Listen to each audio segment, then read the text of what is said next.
Hello, എല്ലാവർക്കും എൻ്റെ പുതിയ വീഡിയോയിലേക്ക് സ്വാഗതം. കുറച്ച് ദിവസമായിട്ട് എനിക്ക് വീഡിയോ ഒന്നും ചെയ്യാൻ കഴിഞ്ഞിരുന്നില്ല. പനിയൊക്കെ പിടിച്ചിട്ട് വയ്യാത്തതുകൊണ്ട് വീഡിയോ ഒന്നും ചെയ്തില്ല. ഇന്ന് നമുക്ക് പുതിയൊരു വീഡിയോ ചെയ്യാം. ഇന്ന് നമുക്ക് ചെറുപയറും മുരിങ്ങയിലയും കൂടെ ഉപ്പേരി ഉണ്ടാക്കി. ഞാനിവിടെ കുറച്ച് ചെറുപയർ ചൂടുവെള്ളത്തിലിട്ട് കുതിർത്തി നന്നായിട്ട് കഴുകിയെടുത്തിട്ടുണ്ട്. കുറച്ച് മുരിങ്ങയില ക്ലീൻ ചെയ്തെടുത്തിട്ടുണ്ട്. തേങ്ങ, 3 പച്ചമുളക്, 3-4 വെളുത്തുള്ളി അല്ലി, കുറച്ച് ചെറിയ ജീരകം, മഞ്ഞൾപ്പൊടി. നമുക്ക് ആദ്യം ഈ ചെറുപയർ കുക്കറിലിട്ടൊന്ന് വേവിച്ചെടുക്കാം. ചെറുപയറിൻ്റെ അകത്ത് ആവശ്യത്തിന് വെള്ളം ഒഴിച്ചു നമുക്കൊരു ഇച്ചിരി ഉപ്പിട്ട് കൊടുക്കാം. ഇച്ചിരി മഞ്ഞൾപ്പൊടി ഇട്ടിട്ട് കുക്കർ അടച്ച് 3-4 വിസിൽ കേൾപ്പിച്ച് വേവിച്ചെടുക്കാം.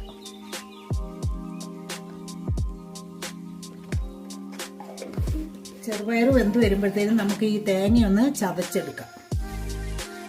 നമുക്കൊരു ചീനിച്ചട്ടി അടുപ്പത്ത് വെച്ചിട്ട് അതിലേക്ക് കുറച്ച് എണ്ണ ഒഴിച്ചു കൊടുക്കാം.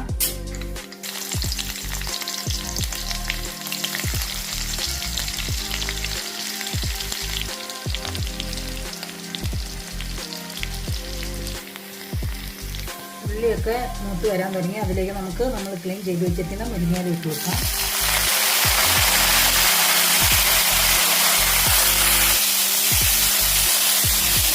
മുരിങ്ങയിലൊക്കെ എന്ത് വിട്ടിട്ടുണ്ട് അതിലേക്ക് നമുക്ക് അരച്ച് വെച്ചിട്ട് അരച്ചിട്ട് ഈ അരപ്പിൻ്റെ പച്ചമണം മാറിയിട്ട് വേണം നമുക്ക് വേവിച്ച് വെച്ചിരിക്കുന്ന പയർ ചേർത്ത് വെക്കാനായിട്ട്. ഈ മുരിങ്ങയില തനിയെ ഉണ്ടാക്കിയാൽ കുഞ്ഞുങ്ങളൊന്നും കഴിക്കില്ല.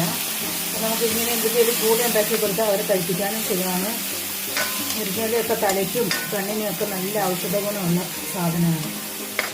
നമ്മുടെ അരപ്പിൻ്റെ പച്ചമണമൊക്കെ മാറിക്കിട്ടിട്ടുണ്ട്. ഇനി നമുക്ക് ഇതിലേക്ക് വേവിച്ച് വെച്ചിരിക്കുന്ന പയർ ചേർത്ത് വെക്കാം.